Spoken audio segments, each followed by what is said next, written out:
오늘 본문에 율법교사라는 인물이 나오죠. 이 율법교사는 그 당시 율법의 전문가입니다. 그런데 이 사람한테 예수님이 율법의 핵심을 물어보니까 아주 정확하게 대답했습니다. 자, 오늘 27절을 한번 다 함께 본독해 볼까요? 시작. 내 마음을 다하며 목숨을 다하며 힘을 다하며 뜻을 다하여 주 너의 하나님을 사랑하고 또한 내 이웃을 네 자신같이 사랑하라 하였나이다. 아멘. 핵심이 뭡니까? 하나님 사랑, 이웃 사랑이란 말이죠. 예수님께서 이 율법 교사가 대답을 잘하니까 그에게 이렇게 말씀하십니다. 네 대답이 옳도다. 자, 대답은 잘했단 말이죠. 잘 알고 있었어요. 근데 예수님께서 이런 말씀을 더하십니다. 이를 행하라. 그러면 살리라. 예수님께서 이렇게 말씀하신 이유는 이 사람이 알긴 아는데 아는 것과 삶이 분리되어 있는 거예요. 아는 걸로 만족하지 말고 정말 하나님을 사랑하는 삶을 살고 이웃을 사랑하는 삶을 살라고 강조하고 계신 것입니다. 사실 하나님을 사랑하고 이웃을 사랑하는 것은 예수님께서 우리에게 주신 위대한 계명입니다. 위대한 계명.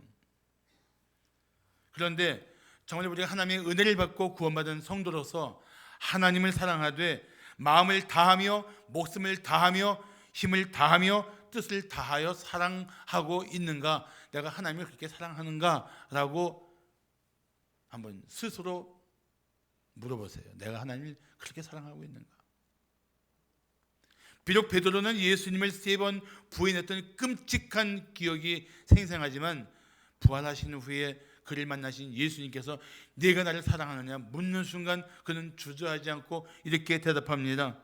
내가 주님을 사랑하는 줄 주님께서 아시나이다.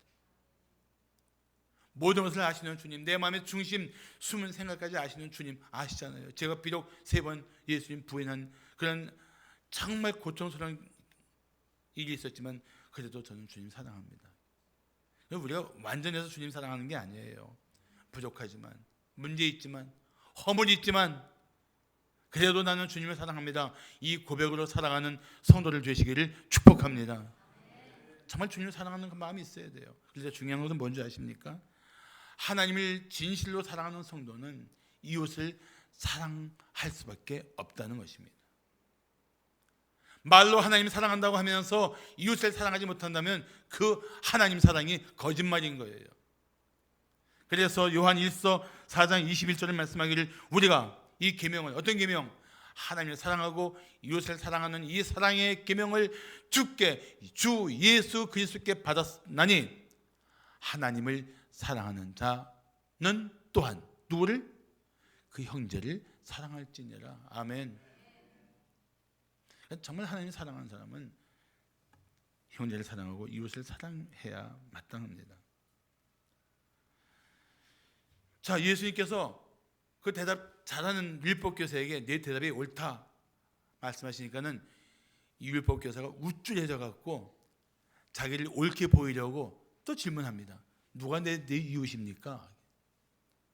그게 성경에 나와 있잖아요. 자기를 옳게 보이려고, 자기 의를 드러내려고 누가 내 이웃입니까? 그때 예수님께서 사마리아 사람 이야기를 통해서 정말 하나님을 사랑하고 이웃을 사랑하는 사람에게 이웃이 누구인지를 밝혀주십니다. 그게 오늘 본문의 내용이에요. 선한 사마리아 사람 이야기는 비유는 아니라고 저는 생각합니다. 왜냐하면 성경에서 예수님이 비유를 말씀하실 때 하고 비유를 말씀하시는 경우가 많은데 이건 어쩌면 실제 있었던 일들을 예수님께서 다시 교육에 자주 쓰신 것일 수도 있어요.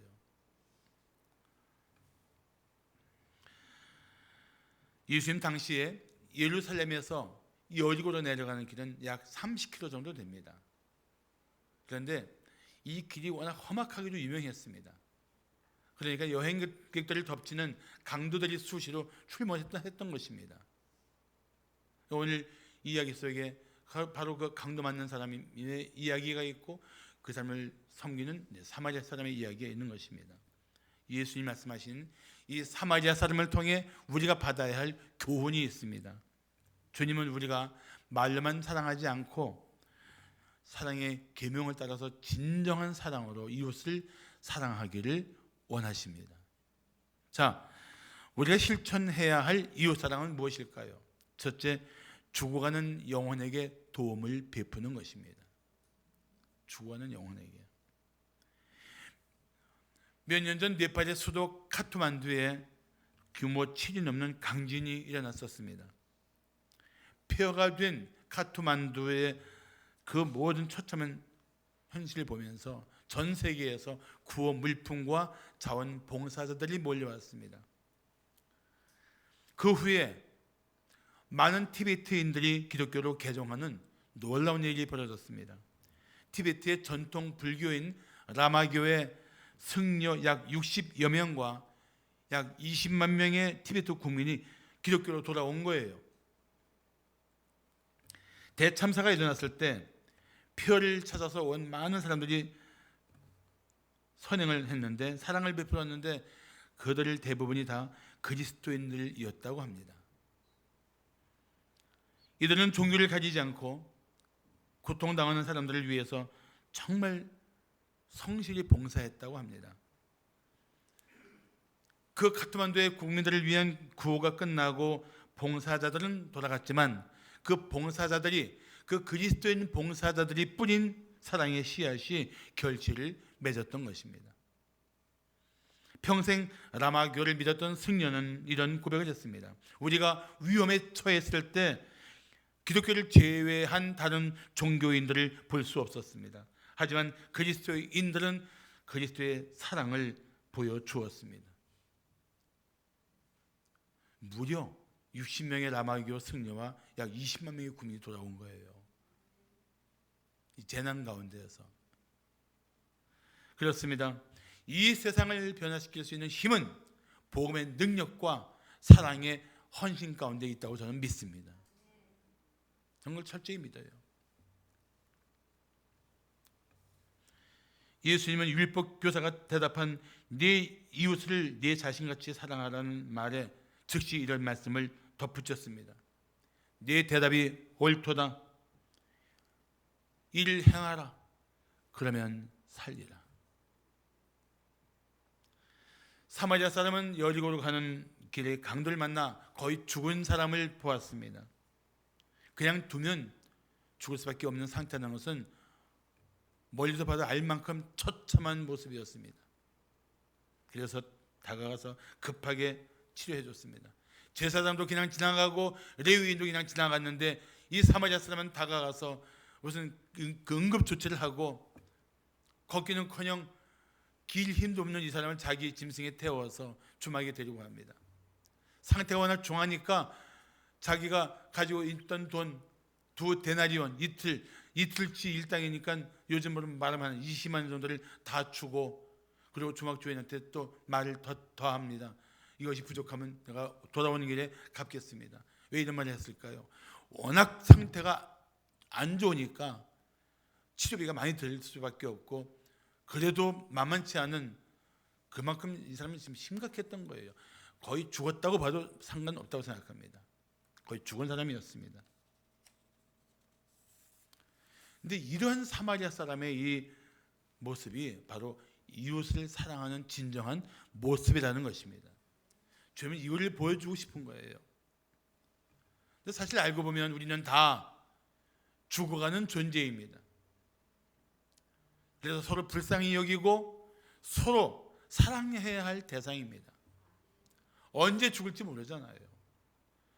왜 영원히 살 사람처럼 사랑해야 할 사람을 미워하고 죽어가는 영혼들을 향한 긍휼한 마음이 없이 우리는 서로 부딪히며 살아야 합니까?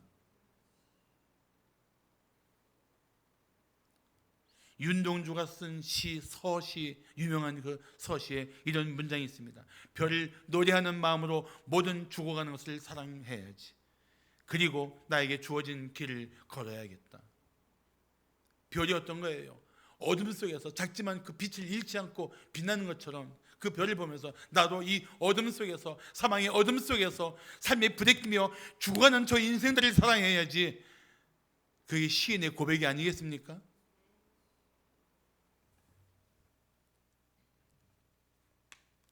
우리에게 그런 마음이 필요한 거예요.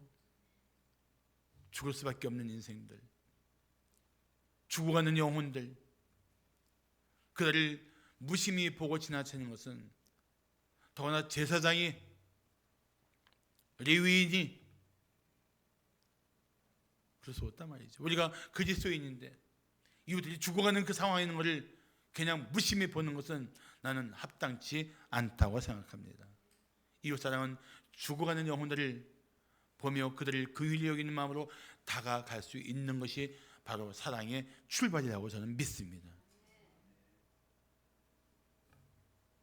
그런데 현실은 너무 끔찍해요. 그리스도인들은 생명을 사랑하고 이웃들을 긍휼히 여기고 이웃들을 섬기기 위해서 자꾸 훈련을 받아야 될 이유가 있을 만큼 현실은 너무나 끔찍합니다. 너무 쉽게 사람들의 생명을 파괴해요. 죽이는 것을 두려울 줄 몰라요. 오죽하면은 겨우 23살의 어린 여성이 자기 또래 여자를 처참하게 죽일 수 있는 그런 시대가 되었잖아요. 어떻게 그럴 수 있냔 말이에요. 어떻게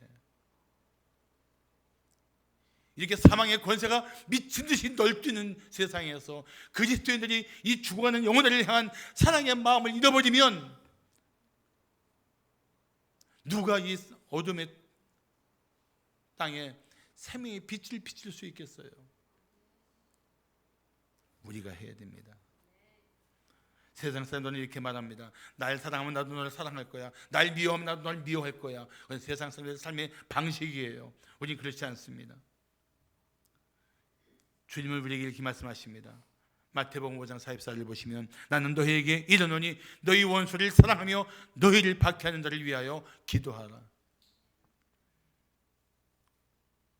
우리는 죄 중에 죽어가는 모든 사람들에게 다가가서 그들을 사랑하며 섬겨야 합니다. 그것이 우리가 할 일입니다. 그래서 저는 복음을 전하는 것이 가장 강력한 이웃사랑의 실천이라고 믿습니다.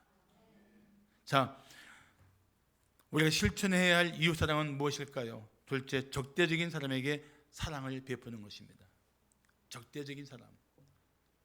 사실 지금 이 죽어가는 사람과 그를 돕는 사마리아 사람의 관계는 우리가 생각한 그 이상으로 아주 좋지 않은 관계입니다. 저는 이 시대를 이웃을 잃어버린 시대라고 말하고 싶습니다.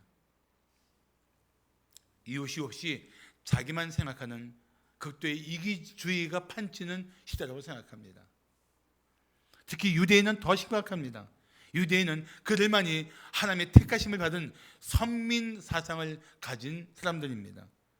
더구나 사마리아 사람은 북이스라엘 사람들의 후손인데도 불구하고 아수르에 의해서 멸망했을 때 아수르의 정책에 따라 다른 이방인들과 함께 부부가 되고 섞여 살면서 유대인들이 그들을 들게 만든 못한 사람들로 여기고 아예 상종하지 않았던 그런 사람들이었어요. 사마리아 사람들은 유대인들에 대한 분노가 있겠죠. 우리 사람 취급도 하지 않는다. 우리를 향해서 저들이 하는 짓은 아주 극악무도하다. 이런 관계 속에 있었단 말이에요. 그런데 여리고로 가던 중에 강도 맞는 사람은 유대인이고 그를 도와준 사람은 사마리아인인 거예요. 적대적인 관계에 있는데 사마리아 사람은 서슴지 않고 그 죽어가는 유대인을 구하려고 최선을 다했습니다. 이게 바로 이웃사랑의 탁월함이에요. 적대적인 관계도 이 관계에 있을지라도 어려움에 빠져 있다면 기꺼이 손을 뻗어 붙들어주고 도와주고 회복시키기 위해서 자신을 내어줄 수 있는 사랑, 이것이 바로 이웃사랑의 특징인 것입니다.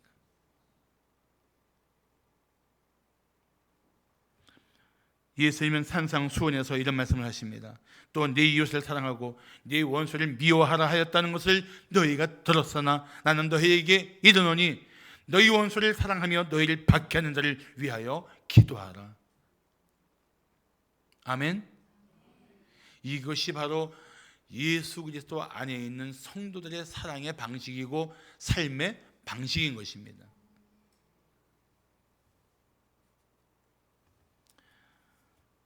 물론 우리 약한 의지나 상한 마음으로 이웃을 사랑하지 못하는데 어떻게 원수까지 사랑할 수 있겠습니까? 그러나 주님은 우리가 정말 이웃을 사랑하는 마음으로 원수까지 사랑할 수 있기를 기대하고 계십니다. 할 수 없는 사랑을 요구하시는 게 아니에요.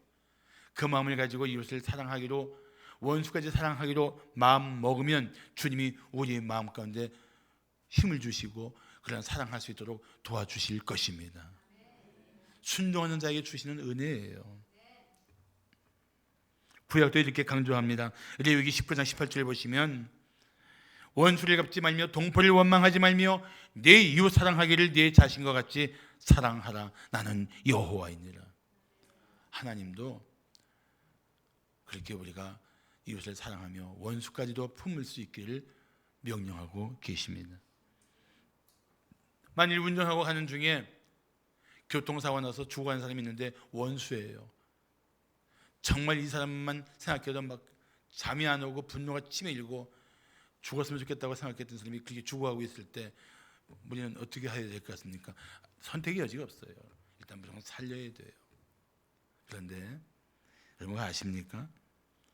우리 원수도 사랑하면 주님께서 그 원수의 마음에 큰 감동을 주실 것입니다.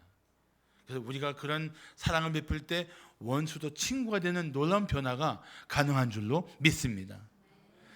그러므로 잠언 16장 7절을 말씀하기를 사람의 행위가 여호와를 기쁘시게 하면 그 사람의 원수라도 그와 더불어 화목하게 하시느니라.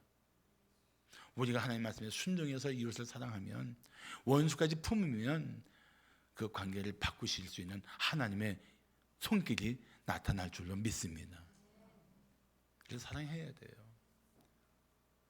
우리 선조들 지혜 가운데 참 좋은 지혜가 참 많은데 왜 그런 거 있잖아요. 미운 놈 떡 하나 더 준다. 미운 놈 떡 하나 더 줬는데 떡 먹으면서 마음이 풀리는 거예요. 내가 미울 텐데 왜 떡을 주지? 고맙네. 그런 마음의 변화가 일어나게 되어 있는 거예요. 그래서 그거를 그 사람 마음에 혼자 생각하지 않도록 성령이 하나님이 그 마음 가운데 감동을 주시면 변화하지 않을 수 없습니다. 변해요. 우리는 하나님 말씀대로 정말 미운 사람도 사랑할 수 있기를 힘써야 합니다. 정말 저 사람 없으면 마음이 편하겠다고 생각하는 원수 같은 인생도 그를 위해서 마음에 품고 기도할 수 있는 심령이 되어야 합니다. 그게 성도다운 자세예요. 어떤 민족이나 어떤 사람이라도 고통을 당하면 우리는 이웃을 사랑하는 마음으로 그들에게 다가가야 합니다. 난 할 수 없어라고 말하지 마십시오. 문제는 우리가 이웃을 사랑할 의지가 아예 없다는 것입니다. 저 사람만큼은 내가 사랑할 수 없으니까 나한테 아무것도 요구하지 마십시오. 그런 하나님에 대한 거부, 저항이 우리 속에 있다는 거예요. 그러면 안 되죠. 우리에게 하나님이 말씀하시면 우리는 절대적으로 순종해야 합니다. 참 살다 보면 그런 사람들이 있잖아요. 정말 얼굴도 보고 싶지 않은 사람, 생각만 해도 분노가 치밀어 오르는 사람, 그 사람 때문에 갑자기 즐겁다고도 그 사람 생각에 기쁨과 평화를 잃어버리는 그런 정말 내 삶에 큰 고통을 주는 가시 같은 존재들이 있을 수 있잖아요. 그걸 이길 수 있는 힘이 뭔지 아십니까? 주님은 그걸 말씀하시는 거예요. 그래도 사랑하면, 그래도 그를 위해 기도하면, 그래도 그를 마음에 품고 하나님의 은총을 구하면 거기에 그 뼈아픈 인간관계를 이겨낼 수 있는 거룩한 능력이 나타날 줄로 믿습니다. 할렐루야. 그게 그리스도인들의 삶인 거예요. 그게. 그래서 우리는 이런 기도가 필요합니다. 잘 들어보세요. 하나님 아버지, 제 안에 사랑이 없습니다. 그동안 사랑할 사람조차 사랑하지 못하고 살았습니다. 이 죄를 용서해 주시옵소서. 이제부터 어떤 적대적인 사람이라도 사랑할 수 있게 도와주옵소서. 그 기도가 필요한 거예요. 그렇게 간절히 기도하면 주님께서 도와주실 것입니다. 여러분 마음에 사랑의 마음을 가득 채워주시고 그 사랑 가운데 정말 내 인생의 가장 고통스러운 관계도 새롭게 하심으로 하나님의 은혜 속에 사는 새로운 기쁨, 새로운 평화, 새로운 환희가 넘치게 될 줄로 믿습니다. 마지막으로 우리가 실천해야 할 이웃사랑은 무엇일까요? 셋째, 고통당하는 이웃에게 자비를 베푸는 것입니다. 고통당하는 이웃에게 자비를 베푸는 거예요.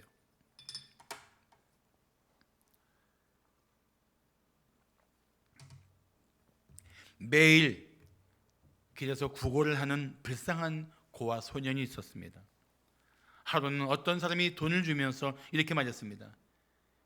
만일 하나님이 살아계시다면 너같이 불쌍한 아이들을 이렇게 내버려 두지 않으실 텐데 아무리 생각해도 하나님이 존재한다고 생각할 수 없구나.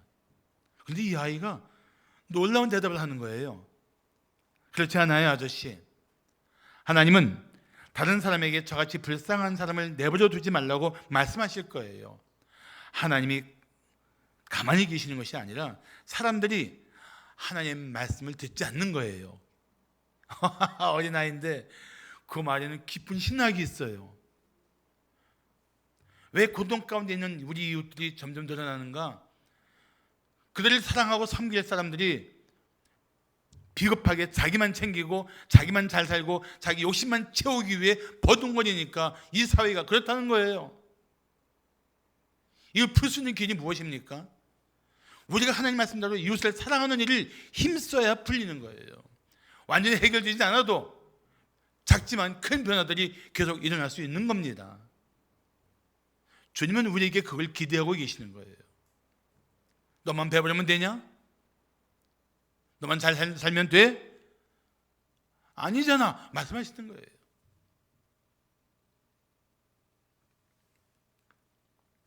그리스도인들이 이 사랑의 계명에 불순종하면 세상은 고통에 빠진 채 살아가는 사람이 더 늘어날 것입니다. 앞으로 삶은 더 어려워질 수밖에 없어요. 말세에 그런 일들이 더 심각해질 수밖에 없어요.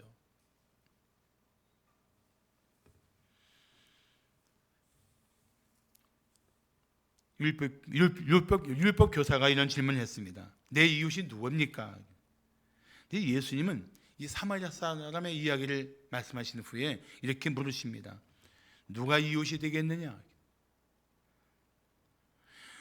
율법 교사는 누가 내 이웃입니까? 했는데 주님은 이 사람에게 누가 이웃이 되겠느냐 묻습니다. 그건 뭡니까? 사람들은 누가 나의 이웃인가를 따집니다. 이 사람이 이웃이 될 만한 사람이고 이웃은 이웃이 될 수가 없고, 이 사람은 좀 돈 좀 있고 괜찮으니까 나랑 이웃이 될 수 있고, 이 사람은 만나봤자 나를 피곤하고 자꾸 뭔가 주는 부담을 가지니까 싫고, 이렇게 구별하는 것이 아니라는 거예요. 예수님은 오히려 이런 이 율법 교사에게 매우 중요한 말씀을 하고 있습니다. 누가 이웃이 되겠느냐? 이 고통당하는 자에게 누가 이웃이냐? 이게 무슨 뜻입니까? 너는 지금 누군가 고통당하는 자에게 이웃이 되고 있느냐고 묻고 계신 거예요. 우리도 질문 바꿔야 돼요. 누가 내 이웃입니까가 아니고 내가 어떻게 해야 이웃에게 좋은 이웃이 될 수 있습니까? 물어야 돼요. 성경은 지금 그걸 말씀하고 있는 거예요. 오늘 본문은 그걸 강조하고 있는 거예요. 누가 내 이웃입니까? 자기 중심적인 게 아니고 내가 누구의 이웃이 되어야 됩니까? 이타적인 사랑, 고통을 당하는 이들을 중심으로 생각하고 풀어나가는 이 삶이 필요하다는 거예요. 누구에게? 그리스도인들에게.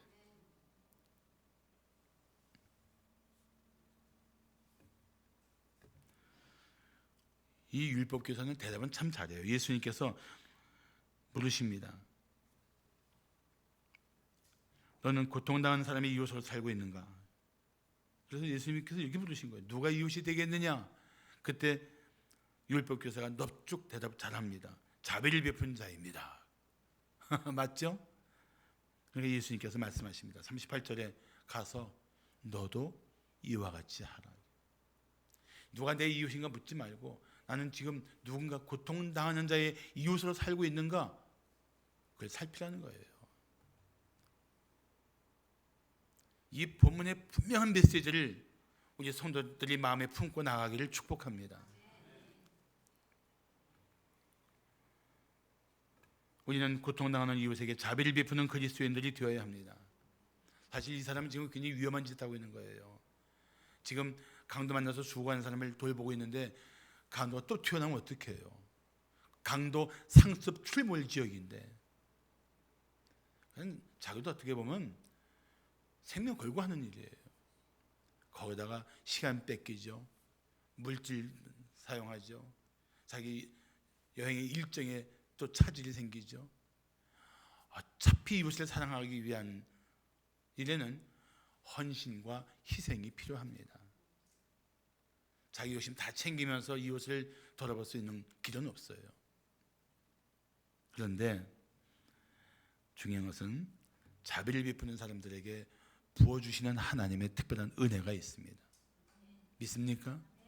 그래서 잠언 11장 25절을 말씀하기를 구제를 좋아하는 자는 풍족하여질 것이요 남을 윤택하게 하는 자는 자기도 윤택하여지리라고 말씀하고 있는 것입니다.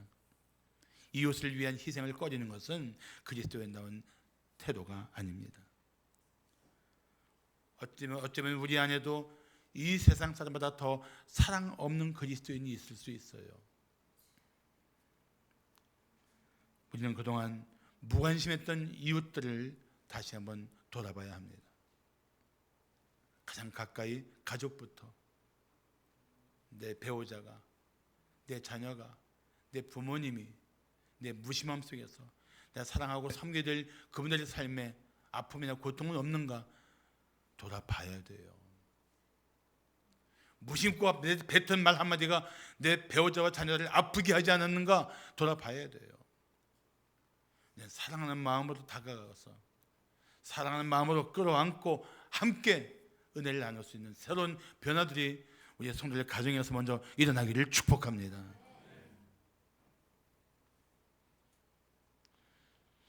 전쟁의 공포에 빠진 우크라이나, 군부의 포악한 무력에 짓눌린 채 자유를 위해 싸우는 미얀마 국민들, 3대째 내려오는 권력의 폭력 아래 가난과 공포에 빠진 우리 북한 동포들, 또 우리 주변에 고통당하는 이웃들을 돌아보아야 합니다. 그리고 작은 것이라도 이웃을 위해서 나누면서 살아야 합니다. 이것이 바로 주님이 원하시는 이웃사랑의 실체인 것입니다. 철가방 우수씨 들어보셨어요? 못 들어보셨어요? 그래서 제가 설교할 때 참 행복해요. 못 들어보셨구나. 김우수씨라는 분이 있습니다. 고아로 자랐는데 12살 때 그 보육원에서 가출해서 노숙하며 살다가 결국 죄를 짓고 교도소에 들어갔습니다. 근데 교도소에서 우연히 소년 소녀 가장들의 가슴 아픈 사연을 읽고 큰 감동을 받았습니다. 김우수 씨는 자기만 불우했다고 생각했는데 자기보다 더 어려운 처지에 있는 어린이들이 꿋꿋이 살아가는 모습을 보았습니다. 그래서 그는 결심했습니다. 난 이제부터 평생 어려운 어린아이를 도우면서 살겠다. 그리고 교도소에서 일하고 받은 적은 월급을 자선단체에 기부했는데 그걸 받은 어린아이가 감사의 편지를 보낸 거예요. 태어나서 처음으로 누군가에게 감사하다는 인사를 받은 그는 흥분을 감추지 못했습니다. 그래서 김우수 씨는 출소 후 중국 음식점 배달원으로 일하면서 받은 월급 72만 원을 가지고 5명의 어린아이를 돌봤습니다.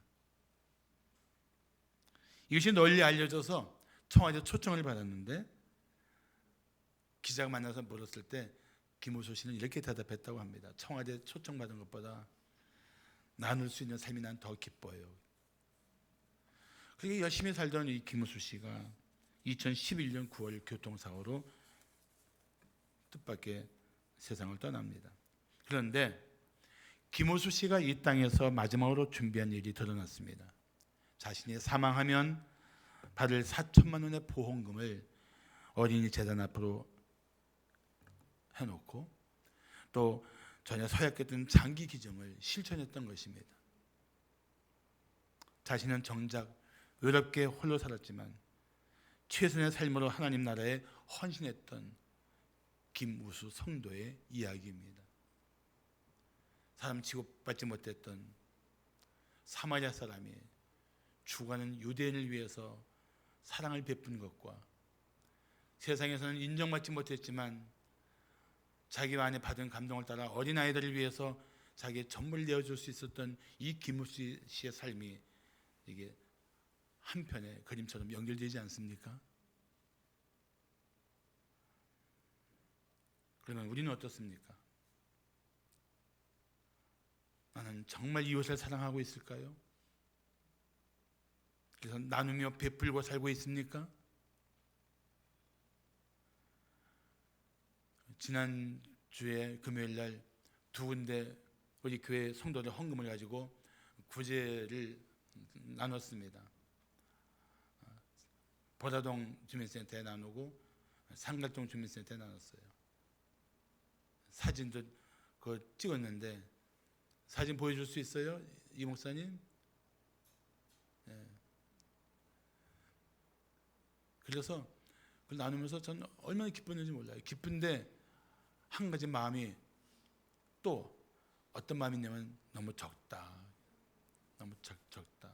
더 했어야 되는데 그 마음이 가슴을 치는 거예요. 그래서 그 동장들한테 그런 얘기했어요. 지금은 작지만 시작일 뿐입니다. 앞으로 더 준비된 더 많은 일로 우리 이웃들을 섬길 것입니다. 우리 교회가 할 것입니다. 이렇게 인사를 하고 왔어요.